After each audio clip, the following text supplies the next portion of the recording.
योग दर्शन की 301वीं कक्षा है। योग दर्शन का तृतीय पाद विभूतिपाद चल रहा है और इसमें हम 17वें सूत्र को देख रहे हैं। सिद्धियों का प्रकरण चल रहा है।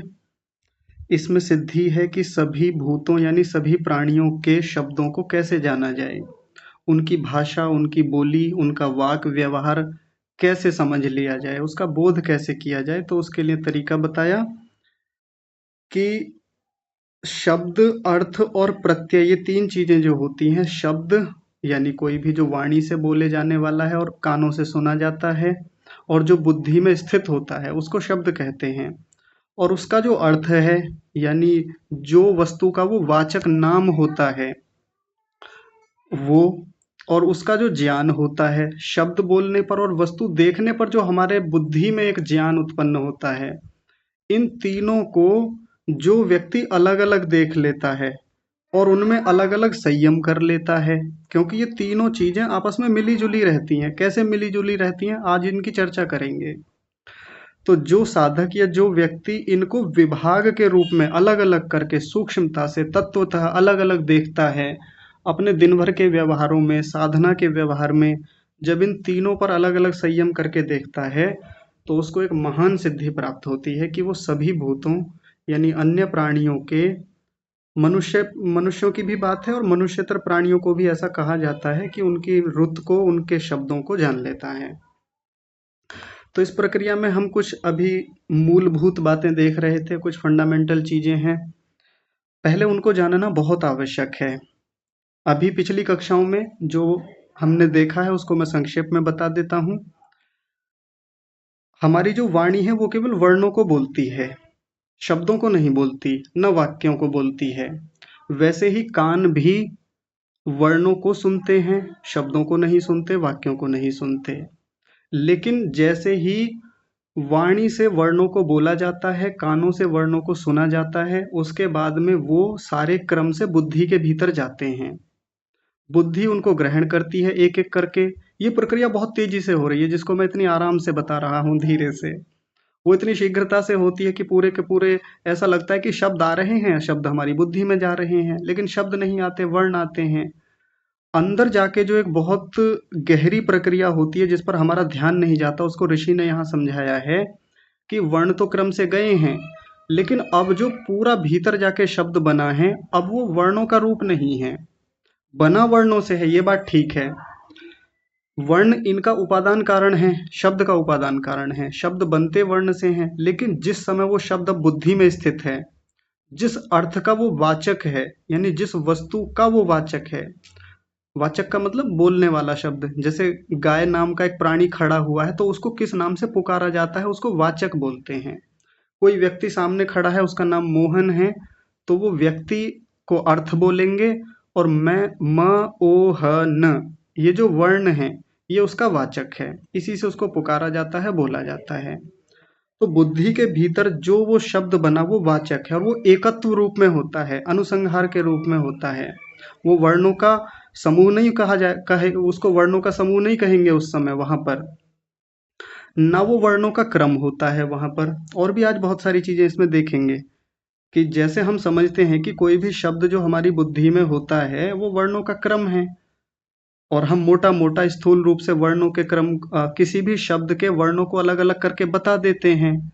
तो ये बताना जो है ये वाणी से ही बताना होता है, कानों से सुनना होता है, वर्णों का जो अलग अलग करके कह देते हैं, या बुद्धि से विचार पूर्वक ही हम देख लेते हैं कि कमल नाम का शब्द है, इसमें क, अ, म, अ, ल, अ, ये 6 वर्ण जुड़े हुए हैं। लेकिन जिस समय बुद्धि में कमल शब्द आया, कमल पद बना, बुद्धि में जब विचार के रूप में कमल शब्द चलता है तो पूरा एकत्व रूप होता है, वहां वर्णों का कोई क्रम नहीं है।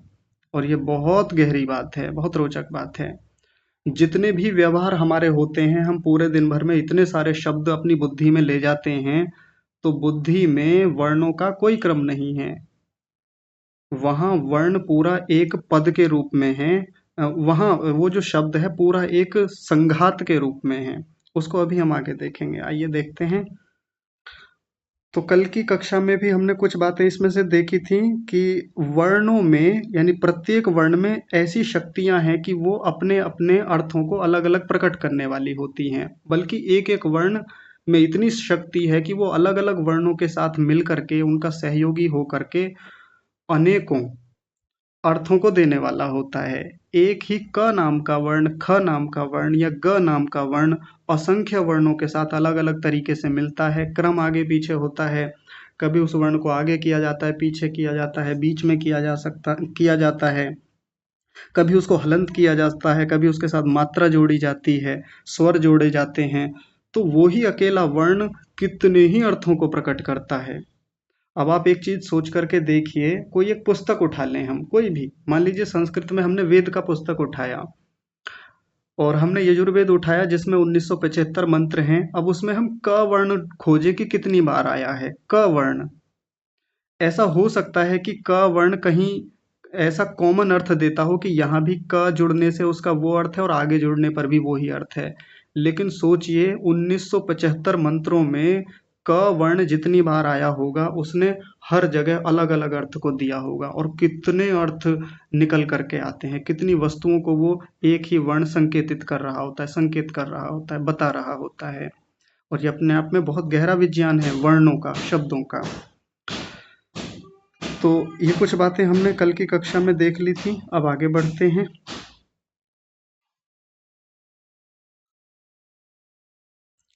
ये पंक्ति कल हमारी हो गई थी, आइए इस पंक्ति को एक बार फिर से देखते हैं, फिर आगे चलते हैं। तत् एतेषाम् अर्थ संकेतेन अवच्छिन्नानाम् उपसंहृत ध्वनिक्रमाणां य एको बुद्धि निर्भासः तत्पदं वाचकं वाचस्य संकेत्यते।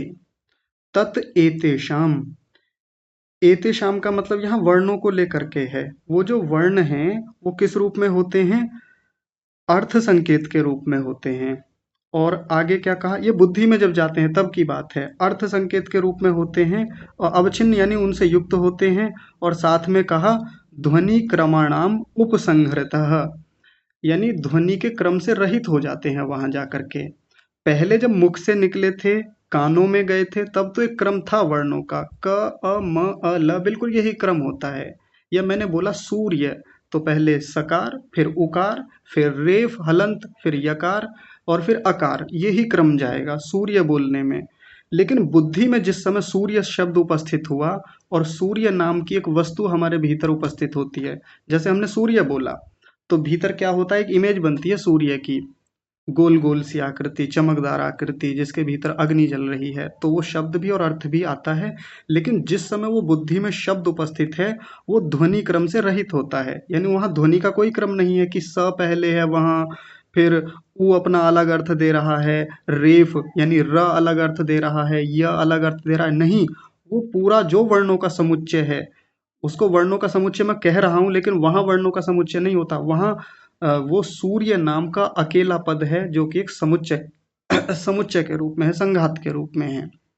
कहने को हम कह देते हैं कि एक पत्थर जो है वो छोटे छोटे कणों से मिलकर के बना है, लेकिन एक पत्थर तो एक पत्थर, जैसे पत्थर संघात के रूप में हमारे सामने हैं, अब हम उसको छोटे छोटे अवयवों का एक पिंड नहीं बोलेंगे, अब हम पत्थर बोलेंगे कि बस ये पत्थर है, पत्थर को फेंको, मारो, इधर रखो उधर रखो, उसका व्यवहार प्रयोग जो भी होता है वो हम करते हैं।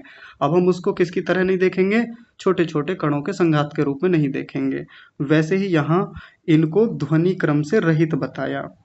आगे कहा यह एको बुद्धि निर्भासः, ये एक बुद्धि के रूप में निर्भास होता है। एक बुद्धि का मतलब एक ज्ञान के रूप में। भीतर कोई सूर्य शब्द बना, चंद्रमा शब्द भीतर बना, एक बुद्धि एक ज्ञान। अब वहां अलग अलग ये नहीं चलेगा कि चंद्रमा में च का अर्थ अलग है, न का अलग अर्थ है, द का, रेफ का, मकार का, आकार का, इनके सबके अर्थ अलग हैं, ऐसा नहीं। एक बुद्धि, चंद्रमा में पूरी एक बुद्धि आती है, एक ज्ञान। चंद्रमा बोलते ही, या चंद्रमा जब शब्द बुद्धि में उपस्थित होता है, किसी ने मुख से बोला, कानों में गया, कानों से बुद्धि में गया, जैसे ही चंद्रमा शब्द बुद्धि तक पहुंचा, पद के रूप में उपस्थित हुआ, एक बुद्धि एक ज्ञान। देख रहे हैं कितनी गहरी बात है। और उसी को हम क्या बोलते हैं, पदम, पद बोल देते हैं, उसी को हम शब्द बोलते हैं। और ये पद क्या होता है, वाचस्य वाचकम संकेत्यते। इसी को ही वाच्य का वाचक कहा जाता है। वाच्य यानी वो वस्तु, जो चंद्रमा नाम की एक वस्तु है जो अंतरिक्ष में घूमता रहता है, वो एक वस्तु हो गई, वो तो हो गया वाच्य। उस वाच्य का चंद्रमा, च न द र म, ये जो है, ये जो मैंने बोला मुख से, ये उसका वाचक है, इसी को पद कहते हैं, ये इसका संकेत करता है। अब संकेत शब्द को आगे खोलेंगे, लेकिन संकेत को अभी देख लीजिए, ये संकेत का मतलब क्या होता है। आगे इसको विस्तार से देखेंगे, लेकिन अभी थोड़ा सा समझ लीजिए। जब एक छोटा सा बालक होता है, वो भाषा सीख रहा होता है, तो हम प्रायः समझ नहीं पाते कि चीज़ें कैसे काम करती हैं, ये शब्द उसके भीतर कैसे जा रहे हैं, वर्णों के रूप में कैसे जा रहे हैं, बच्चा कैसे उन सब चीज़ों को याद कर रहा होता है, कैसे उसके भीतर शब्द लंबे समय तक बने रहते हैं, याद रखता है, धीरे धीरे शब्दों को जोड़ना सीखता है, वर्णों को जोड़ना सीखता है, फिर शब्दों से धीरे धीरे वाक्य बनते हैं। ये पूरी प्रक्रिया कैसे होती है, तो उसमें संकेत की बड़ी भूमिका होती है। संकेत क्या है?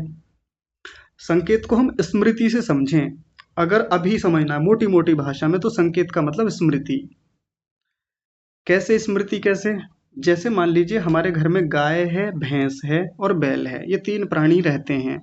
छोटा सा बच्चा है, 2-3 साल का है, अभी उसको वाणी का व्यवहार उतना आता नहीं, धीरे धीरे मामा, पापा, ये छोटे छोटे बाबा, ऐसे शब्द बोलता है, ऐसे तो छोटे छोटे शब्द बोलता है। तो धीरे धीरे फिर उसको थोड़े कठिन शब्द हम सिखाते हैं। तो अब बच्चा पूछता है संकेत कर करके कि ये क्या है, ये क्या है, तो हम उसको क्या बोल करके बताते हैं, ये गाय, गाय है, गाय बोलो गाय, फिर बुलवाते हैं उससे गाय। अब वो बार बार गाय बोलता है, सामने अर्थ है, अर्थ यानी वो वस्तु, यानी वो प्राणी गाय है, और उसको हम साथ में शब्द बता रहे हैं, ग आ य गौ। गकार, आकार, यकार और अकार, इन तीनों को मिला करके हमने उसको बताया कि ये गाय है। तो जिस समय हम उसको वाचक यानी एक शब्द दे रहे हैं, हम उसको एक ध्वनि दे रहे हैं, ध्वनि का क्रम उसको बता रहे हैं, उसके कान में जाता है। जिस समय उसके कान में ये 3-4 वर्ण गए, ग आ य, तो उसी समय उसके साथ एक स्मृति भी पहुंचती है, यानी एक संकेत पहुंचता है कि ये वाला जो प्राणी है ना, ये जो सामने खड़ा हुआ है, 4 पैरों वाला, सफेद रंग का कुबड़ बना हुआ है, इसके थन है, इस प्रकार से जो भी वो देख रहा है गाय को, उसकी स्मृति उसके साथ जाती है। ध्यान दीजिए, स्मृति साथ में जाती है, साथ में वो शब्द भी पहुंचते हैं, वो पूरा एक वाचक शब्द पहुंचता है, शब्द बनता है। शब्द बाहर से शब्द नहीं गया है, बाहर से तो वर्ण गए हैं एक क्रम में, अंदर जाके शब्द गया और साथ में संकेत जाता है। संकेत स्मृति के रूप में होता है, इसी को वाग व्यवहार कहते हैं। वाग व्यवहार, अभी देखिए और वाग व्यवहार कैसे काम करता है। अब इसके भीतर शब्द उपस्थित है गाय नाम का, ये बोलता कैसे है, इसके भीतर तो पूरा एक शब्द बन गया गाय नाम का। तो क्या गाय पूरा का पूरा शब्द बाहर आता है? नहीं, पूरा शब्द बाहर नहीं आता कभी भी। जब कोई व्यक्ति अपनी बुद्धि में उपस्थित किसी शब्द को बोलता है, जैसे मैं बोल रहा हूँ, तो क्या मैं शब्दों को बोल रहा हूँ? नहीं, मैं शब्द नहीं बोल रहा हूँ। मेरी बुद्धि में से ही रहे हैं शब्द, लेकिन शब्द बुद्धि बुद्धि से शब्द ना निकल करके वर्ण निकलते हैं।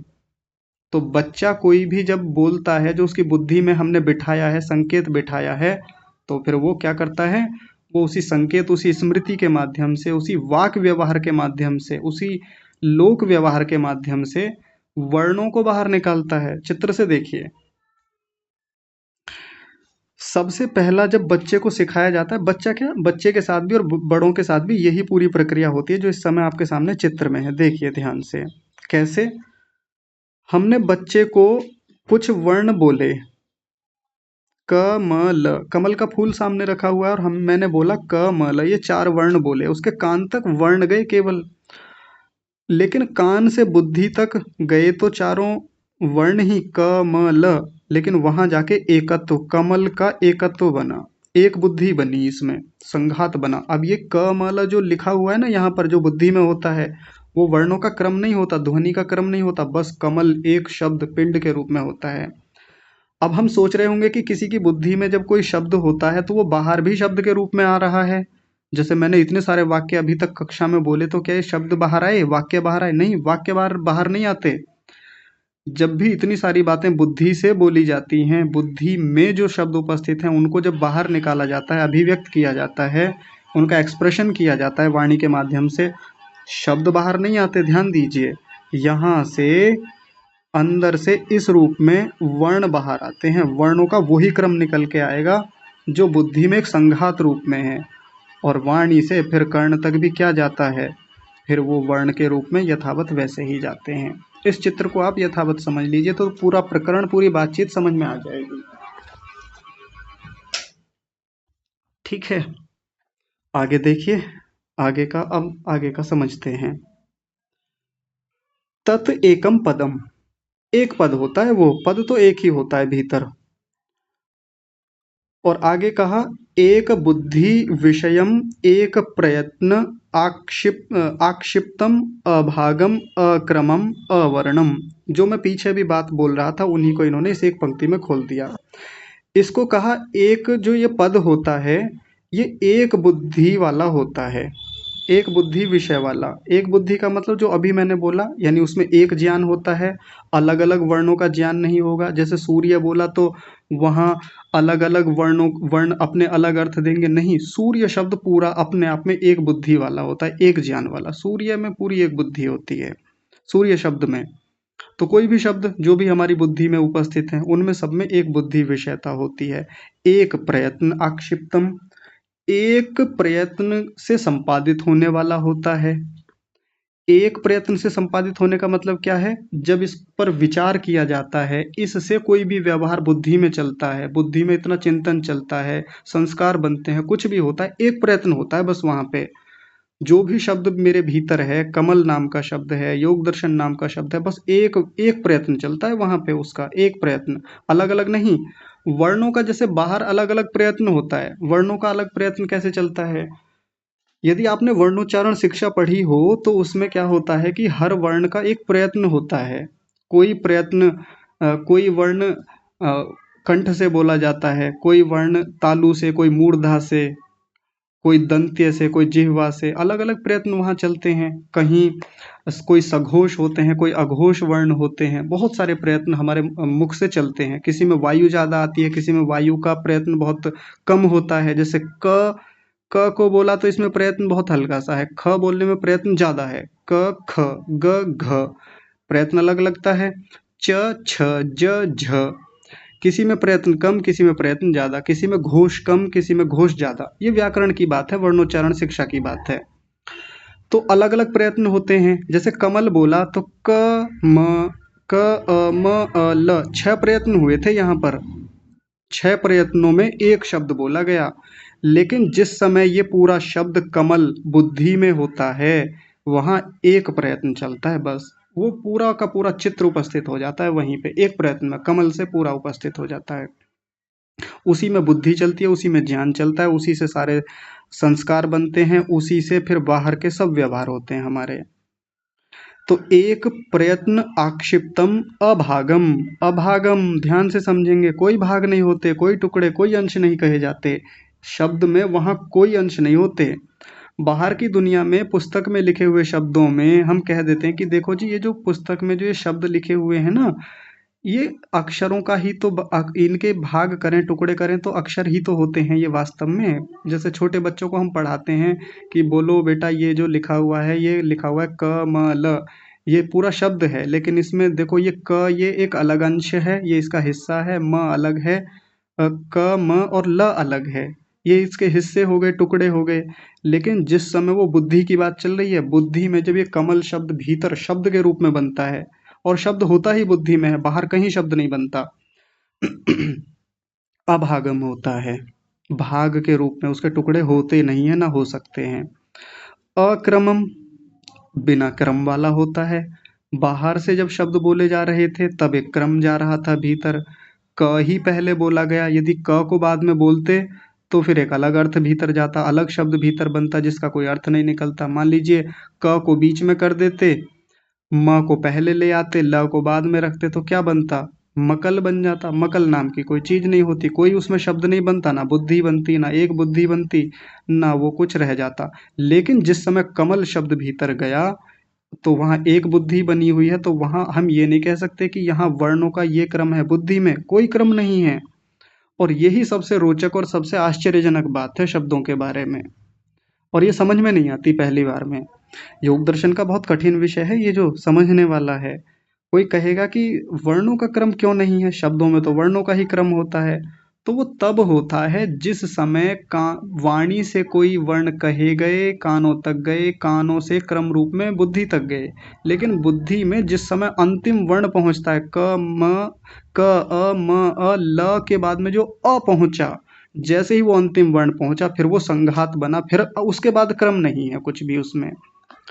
कहने को हम कहते रहे कि शब्द तो अक्षरों का क्रम होता है, ये स्थूल कथन होता है। बाहर की दुनिया में, भाषा सिखाने की दुनिया में ऐसा बोला जाता है, लेकिन भीतर नहीं है बुद्धि में ऐसा।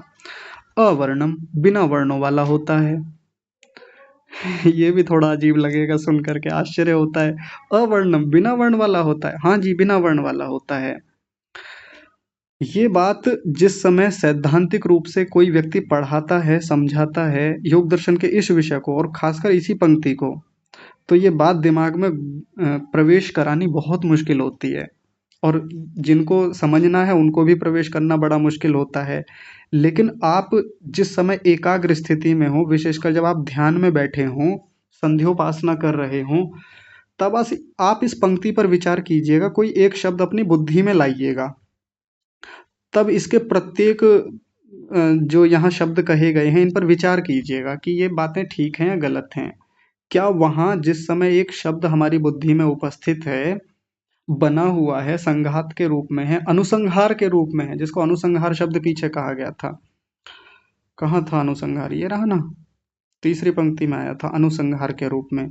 तो जब वो शब्द ऊपर उपस्थित, भीतर उपस्थित है, तो क्या वो वर्णों का क्रम है? क्या वो वर्ण वाला होता है? क्या उसमें अनेक प्रयत्न होते हैं कि ये पहला वर्ण, ये दूसरा वर्ण, ये तीसरा वर्ण, ऐसा चलता है क्या भीतर बुद्धि में हमारे? आप करके देख लीजिएगा, हो जाए तो। हालांकि आसान काम नहीं है, जितना मैंने बोल दिया यहाँ से, इसको करके देखना बहुत मुश्किल काम है, गहरा प्रयोग है। क्योंकि बचपन से आज तक किसी ने हमको शब्द, वर्ण, शब्द, वाक्य बनते कैसे हैं, बुद्धि में निर्माण कैसे होता है, आज तक नहीं बताया। ये अब जाके पता चला है महर्षि व्यास जी के माध्यम से। किसी ने बताया थोड़ी, बस वो तो बचपन में भाषा जब सीख रहे थे, व्याकरण सीख रहे थे, तो इतना बता दिया गया था कि शब्द वर्णों का समूह होता है और वाक्य शब्दों का समूह होता है। वर्णों से शब्द बनते हैं, शब्दों से वाक्य बनते हैं। मोटी मोटी बात पढ़ के आए थे, कभी व्यवहार में नहीं देखा।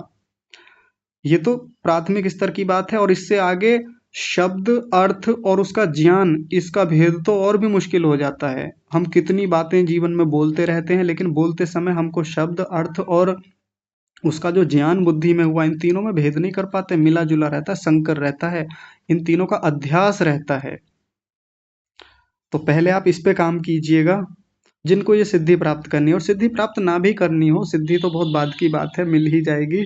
लेकिन सबसे पहला काम ये है कि हम अपने वाग व्यवहार में, बोलने की प्रक्रिया में, छोटे बच्चों को जब सिखाया जा रहा है तो भीतर कैसे होता है।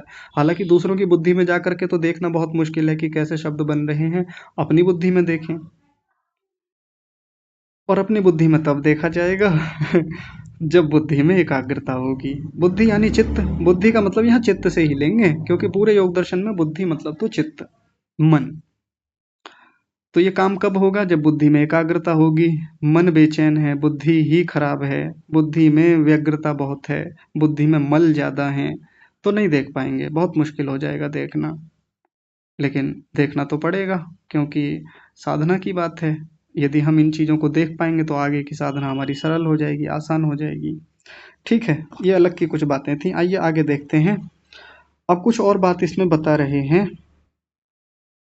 ये और कैसे होते हैं तो बताया, बौद्धम, एक बुद्धि वाले यानी बुद्धि में स्थित होते हैं। शब्द की, पद की बात चल रही है, पद यानी शब्द कैसे होते हैं? बौद्धम, बुद्धि में स्थित होते हैं।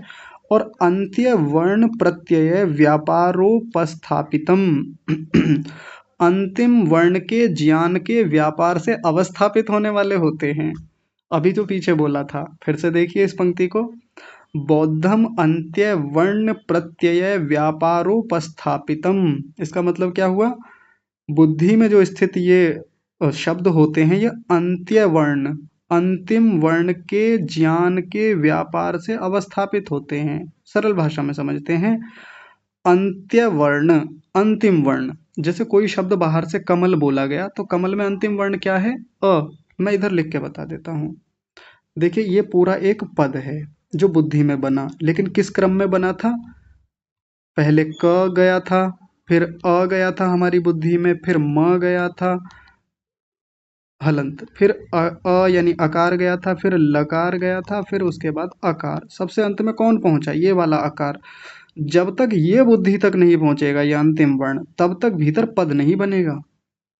और जब तक पद नहीं बनेगा एक बुद्धि नहीं बनेगी, एक बुद्धि नहीं बनेगी तो वो ज्ञान नहीं बनेगा, वो बोध नहीं बनेगा, वो संकेत नहीं आ पाएगा। तो ये अंतिम वर्ण के पहुंचने पर पूरा वर्ण तैयार होता है, पूरा वर्ण वहां आता है। तो आइए पंक्ति पर देखिए, अंत्य वर्ण प्रत्यय, अंत्य वर्ण अंतिम वर्ण के ज्ञान के व्यापार से, उसके ज्ञान का जो व्यापार है, यानी वो जो ज्ञान के रूप में जाता है अंदर, एक वृत्ति के रूप में जाता है, प्रत्यय यानी वृत्ति के रूप में, और उसका व्यापार, व्यापार यानी आना जाना जो होता है, तो यहाँ आना जाना तो बाद की बात है, अभी तो जाता ही है भीतर तक। तो अंत्य वर्ण के ज्ञान के व्यापार से अवस्थापितम, वो पद अवस्थापित होता है, फिर वो निर्मित होता है, बनता है, उत्पन्न होता है। अब क्या होता है जब वो पद भीतर गया, बाहर कैसे आता है, बोला कैसे जाता है? तो क्या शब्द बोला जाता है? अभी जो मैं थोड़ी देर पहले बता रहा था कि जब हमारी बुद्धि में कोई शब्द होता है और हम उसको बोलते हैं, तो क्या वो शब्द के रूप में ही आता है? नहीं, शब्द के रूप में नहीं आता। वो कैसे आता है? तो उसको कह रहे हैं परत्र प्रतिपिपादयिष्या। परत्र माने दूसरों को, प्रतिपादयिष्या का मतलब होता है प्रतिपादन करने की इच्छा से, यानी दूसरों को बताने की इच्छा से। जब दूसरों को हम किसी बात को बताना चाहते हैं, इच्छा है मन में कि हम ये बात दूसरों को बताना चाहते हैं, मेरे मन में ये कुछ बातें हैं, बातें मतलब शब्द हैं, बहुत सारे अलग अलग शब्द हैं, एक शब्द ये है, एक ये है। जैसे मान लीजिए मुझे किसी को बताना है, मेरे मन में एक बात चल रही है।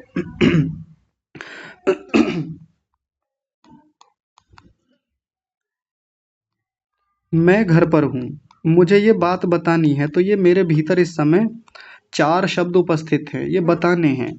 तो क्या ये शब्द ऐसे ही चले जाएंगे कि पहले ये शब्द बाहर निकल जाएगा, फिर ये शब्द बाहर निकल जाएगा, फिर ये निकल जाएगा, फिर ये निकल जाएगा, ऐसे चार अपने अपने क्रम में चले जाएंगे। मोटी मोटी भाषा में तो ऐसा ही कह देंगे कि हाँ जी चारों शब्द इसी क्रम से बाहर आए, लेकिन नहीं, ये शब्द बाहर आते ही नहीं।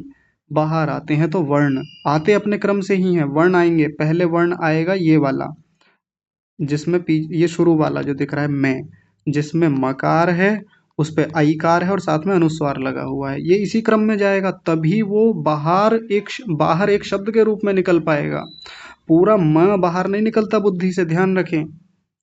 भीतर तो ये एकत्व के रूप में उपस्थित है, और ध्यान रखें अभी पढ़ के आए हैं, ये मैं जब भीतर है ना, तो ये वर्णों का क्रम नहीं है भीतर, और ना टुकड़े हैं इसमें कुछ भी कि ये इन इन वर्णों का ये संघात है, नहीं, पूरा अपने आप में एक पिंड जैसा है, अपने आप में अनुसंहार है। तो बाहर आएंगे, गैप होगा इनमें बीच में, ध्यान रखें गैप भी होता है। अगर गैप ना हुआ तो मैं घर नाम की क्या चीज़ होती है? कुछ नहीं होती। मैं, हल्का गैप होगा, अंतर आएगा, बोलने में आता है, कानों तक भी पहुंचने में वो अंतर आता है। एक बारीक सा गैप, छोटा सा गैप जो हर शब्द के बीच में आया है, वर्णों के बीच में आया है एक प्रकार से। यहाँ के तीन वर्ण जो म में थे, मकार, ऐकार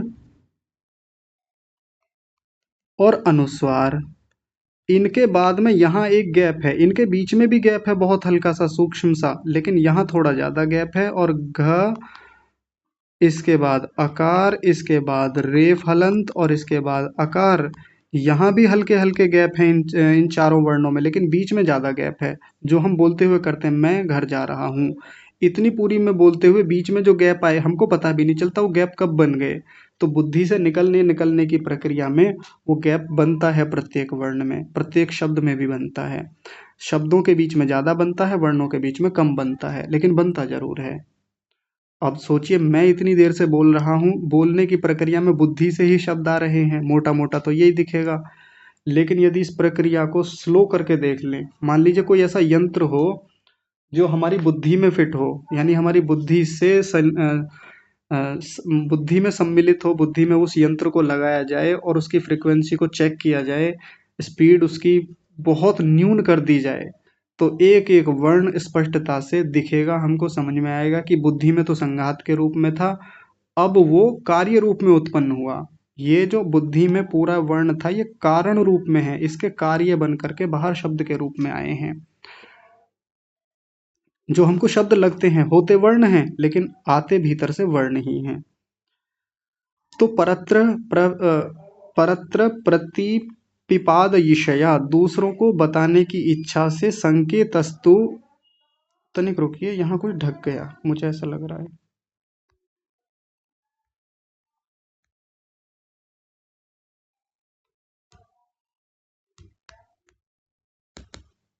ये कैसे अलग होगा? ये हटाना पड़ेगा, दोबारा लाता हूं मैं, देखिए।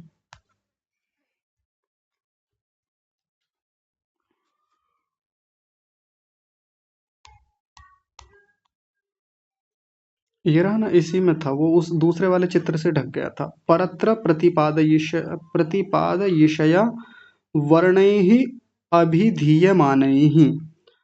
तो ये वर्ण ही, देखिए ध्यान दीजिए, वर्ण ही एव लिखा हुआ है। वर्ण ही, एव का मतलब ही, वर्ण ही अभिधीयमाने ही, वर्ण ही कहे जाते हैं। अभिधीयमाने का मतलब कहे जाते हैं, बोले जाते हैं, प्रकट किए जाते हैं, अभिव्यक्त किए जाते हैं। भीतर से तो शब्द है जो एक बुद्धि के रूप में है, एक पदम जिसको यहाँ कहा था, देखिए एक पद है, एक शब्द है।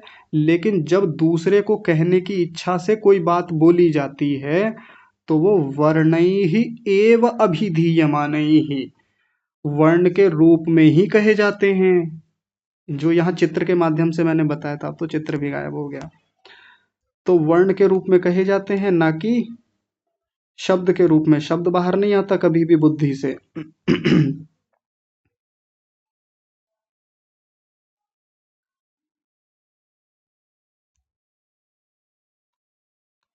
देखिए, जिस समय बुद्धि में कुछ कोई शब्द है तो जब वो बाहर आएगा तो शब्द नहीं आता। ऐसे मैंने यहाँ तीर के निशान ये वाले बनाए थे ऐसे, तो वो वर्ण बाहर आते हैं और वाणी से फिर कर्ण तक जाते हैं, तो भी वो वर्णों के रूप में जाते हैं, ना कि शब्द के रूप में।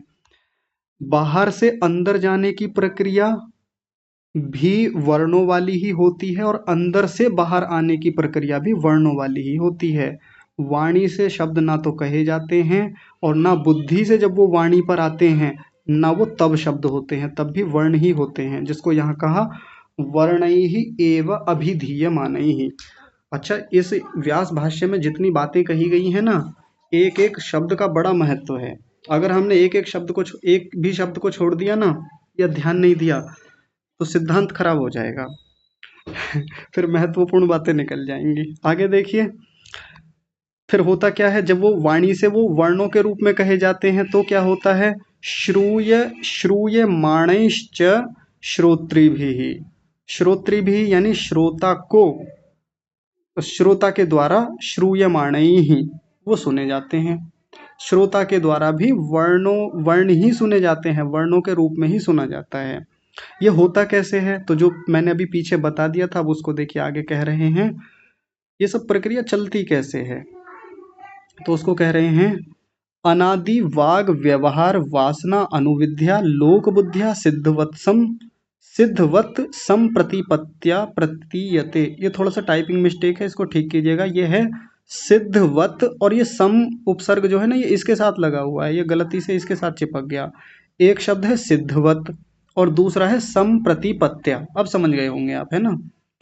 सिद्धवत संप्रतिपत्या प्रतीयते, तो पीछे का देखिए ध्यान से, अनादि वाग व्यवहार वासना।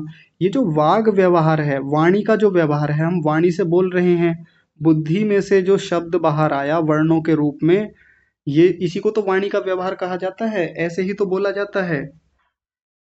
और ये कैसा है, अनादिकाल से चला आ रहा है। अनादि का मतलब वो नहीं है कि इसका कभी आरंभ नहीं हुआ, अनादि का मतलब प्रवाह से अनादि। जब परमात्मा हमारा पूरा ये शरीर बनाता है, मन बनाता है, वाणी यानी इंद्रियां बनाता है, तो ये वाग व्यवहार शुरू होता है। ये शरीर समाप्त हो जाएगा, वाग व्यवहार समाप्त हो जाएगा, लेकिन फिर शुरू होगा। इसको कहते हैं प्रवाह से अनादि, चलता रहता है। एक बार समाप्त होगा फिर शुरू हो जाएगा, फिर समाप्त फिर शुरू हो जाएगा। ये अनादि वाग व्यवहार है। पिछले कितने जन्मों में हमको वाणी मिली थी, समाप्त हो गई, फिर मिली, फिर समाप्त, फिर मिली, फिर समाप्त हो गई। वाणी का मतलब ये जो शरीर में वाणी मिली। तो ये अनादि वाग व्यवहार है। कितनी बार हमने बोलना सीखा है, असंख्य बार बोलना सीखा, फिर भूल जाते हैं। एक शरीर समाप्त हुआ, दूसरे शरीर में फिर नए सिरे से बोलना शुरू करते हैं। तो ये अनादि वाग व्यवहार है।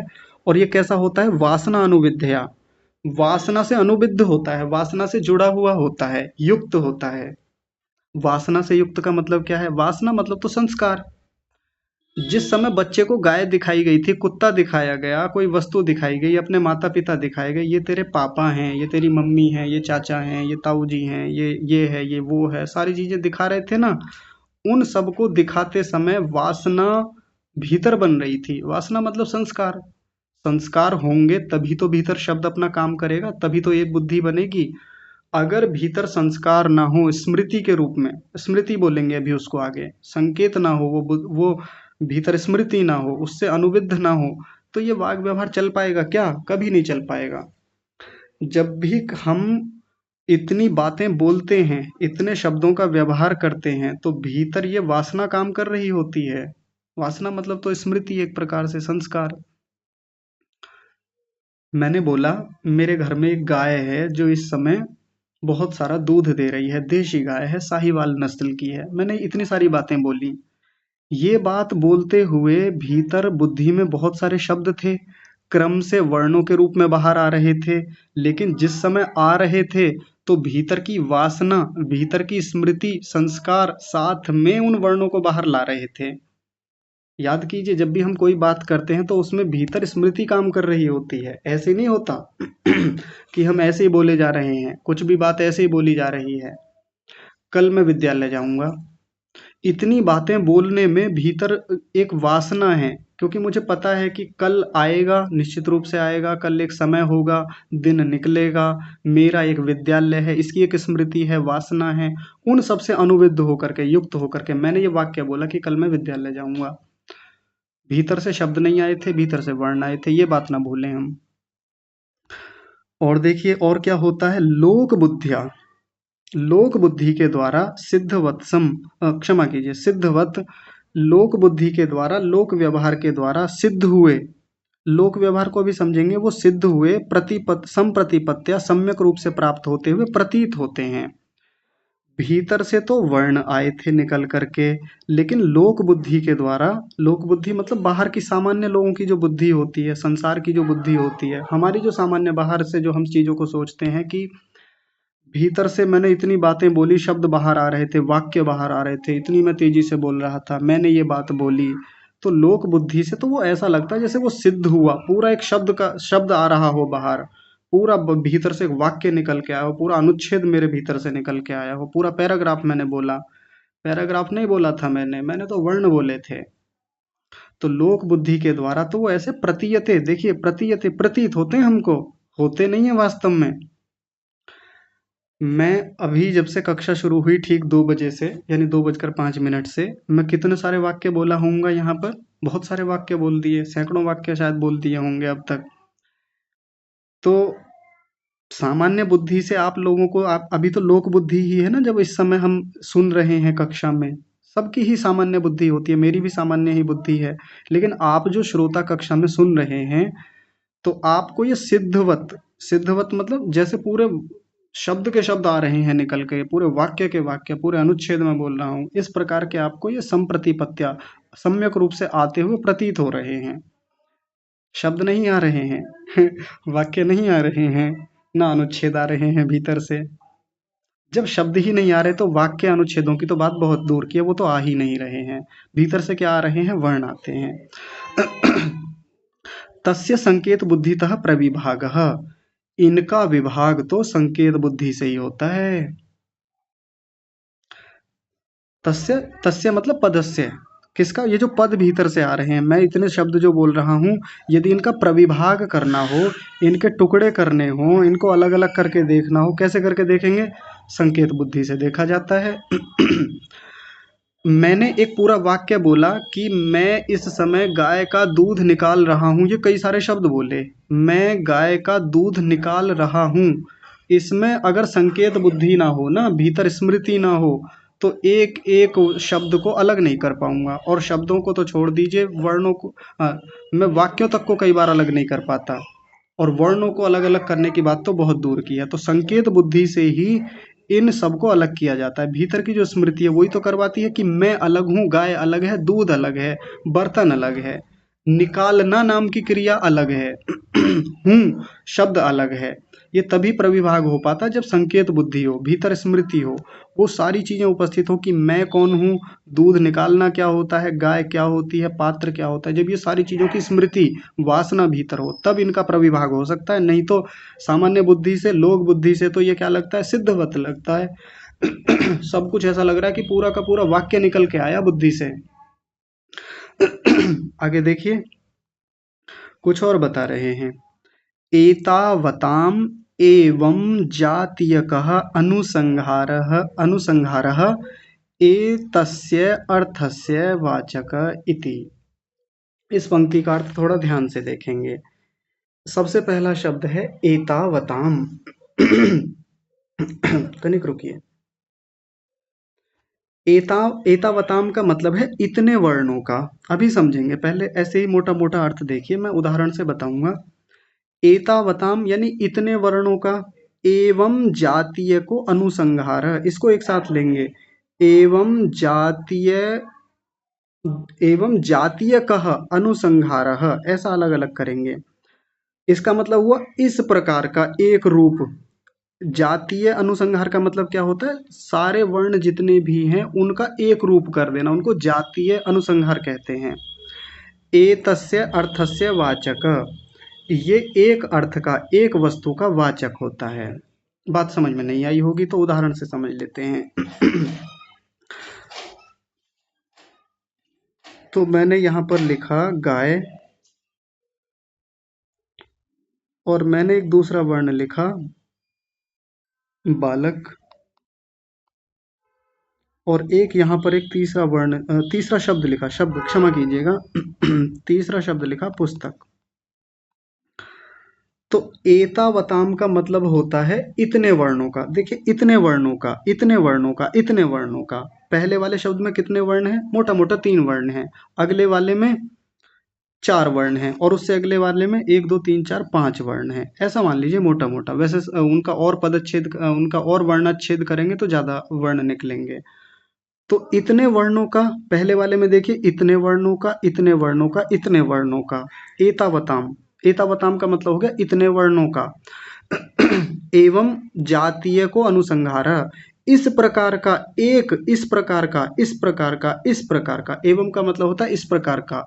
जातीय अनुसंहार का मतलब हो गया, देखिए यहाँ प्रत्येक वर्ण को जाति के रूप में माना गया। ग एक जाति, अ एक जाति, आ एक जाति, य एक जाति, अ एक जाति, ब एक जाति, आ एक जाति, ऐसे करके जाति बना दी।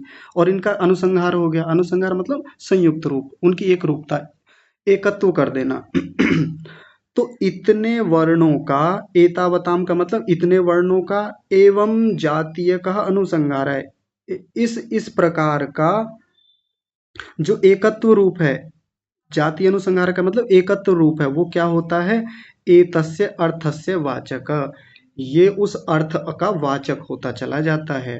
वर्ण तो एक जैसे हो सकते हैं, लेकिन जब उनको एतावताम, इनको जब एक रूप में लाया जाता है, एक निश्चित क्रम में लाया जाता है, तो ये उस अर्थ के वाचक हो जाते हैं।